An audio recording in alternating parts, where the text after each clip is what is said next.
We are back with billionaire investor and Omega Family Office Chair and CEO Leon Cooperman. Leon, I got to bring this up. It's so much in the news, especially in the last couple of hours. You are a proud graduate of Columbia Business School, class of '67, son of Polish Jewish immigrants, first in your family to graduate from college. What do you make of what's happening at Columbia, well, and Harvard, Stanford, NYU as well? There was a student walkout at Columbia just a couple of hours ago, driven by Columbia professor Joseph Mossad, who called the Hamas attack, quote, awesome. Where are we in the world when 1,300 Israeli civilians I think these kids at the colleges have for brains.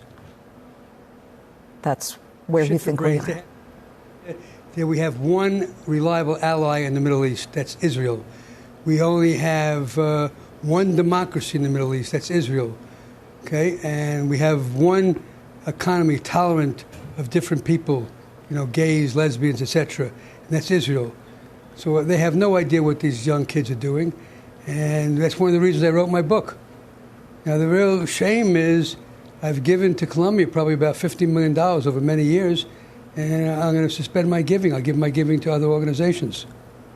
Wow, that is a big statement. So right here, right now, you're saying no more money to Columbia. Yeah, unless I see a change. I told them that they should fire this professor that made the comments he made. I mean, war is hell. War is not good for anybody. But to praise what Hamas did is disgraceful, disgusting. The president of Columbia, Minouche Shafik, put out kind of a statement saying, oh, it's horrible for everybody, and we give support to all of the students on both sides. Nothing about this professor. She's a new president of Columbia. What would you say to her if you had her ear? Well, I say listen to what Mark Rowan has to say and what he's written. He's on the right track. He's done a very good job for Apollo in running the business, and he's been very outspoken about his views, and he's a very generous guy and a good person. And so look at some of these other academic institutions, how they've responded. I think people like Bill Ackman and Mark Rowan and others, Ronald Lauder, are on the right track. You know, you shouldn't support organizations that are detrimental or in opposition to your views. All right. You know, the elite school MBA really helped you, certainly, but is it what it was back then, especially considering that we're looking at schools that really have failed to show a spine when it comes to something where there is no symmetry? It's horrible what's happening, of course, to Palestinian civilians who are innocent. But to say that 1,300 Israelis slaughtered is okay, and to let this all occur and to have professors, a Stanford lecturer coming out and saying all kinds of crazy stuff, you know, does that hurt the value of an MBA now from those schools?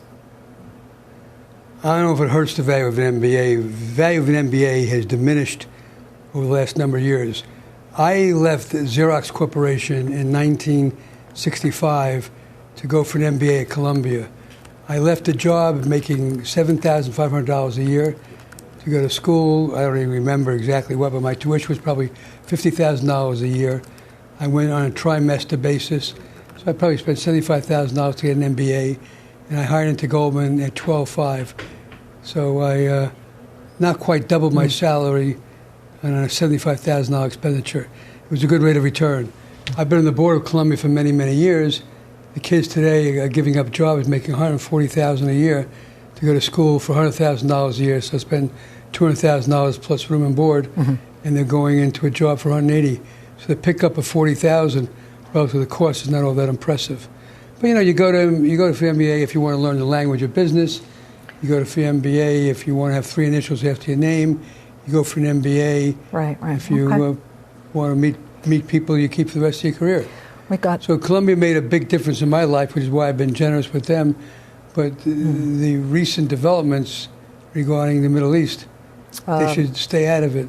We just want to show professors have no business saying the stupid things that they're saying. Well, we got about a minute left, and the kids, I think the kids. Yeah, go ahead. The kids are saying foolish things. I want to show you the UN building. This is from last night. United Nations building.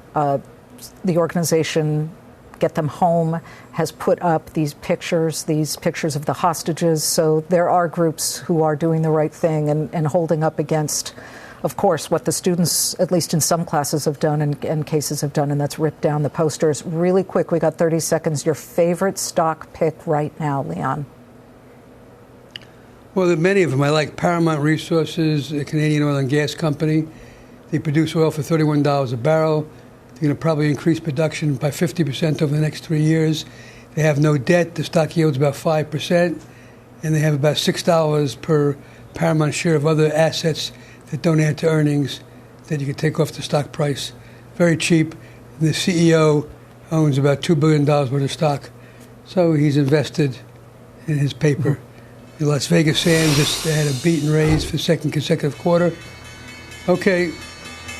You heard the bell. Las Vegas Sands and Paramount Resources. Always a pleasure, Leon. Thank you.